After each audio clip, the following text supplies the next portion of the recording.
Right here tonight at 6, we've got a new development in the ongoing fight over Rabbit Hole Distillery's proposed expansion in the Nulu neighborhood. The bourbon company wants to rezone their property, but a petition halted that process, so the city can now review two older structures that the distillery wants to tear down. Jose Alonso has been following the story closely and has the city report on that project. Jose, what are you learning about it? Doug, there is a lot coming out of this report from the Historic Landmarks and Preservation Districts Commission and from the influx of German immigration into the city, and pointing out the details on two buildings and Nulu residents hope will eventually become designated landmarks. Rabbit Hole Distillery's plan to expand their campus across an entire block on Jefferson Street is still stagnant. But a new report from the Historic Landmarks and Preservation District Commission could change that. I just love any piece of historical architecture. The report follows a neighborhood petition to evaluate two structures the company wants to demolish. I feel like with the amazing architects they have on their team, they should be able to take some of these structures and incorporate them into their brand. Nulu resident Jessie Arrington lives across the street in a building built in the 1800s. She was one of more than 100 residents who signed the petition.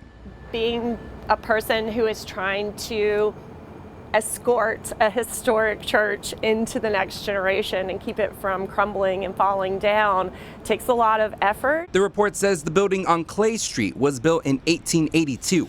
The second building on Shelby Street dates back to 1866. Both feature historic architecture and speak to the history of German immigration into Derby City in the 1800s. A German family owned the building on Shelby for 2 generations. Arrington says the entire neighborhood speaks to that story. We're actually situated on the corner of Clay Street and what's called Nanny Goat Strut, and that's where the German immigrants would have their goat races. Although the report outlines the history, it determined the buildings alone don't hold significance. We reached out to Rabbit Hole for comment on the completed report. They declined to provide a statement. Rabbit Hole is our neighbor, and we just want to all be on the same page about moving forward successfully.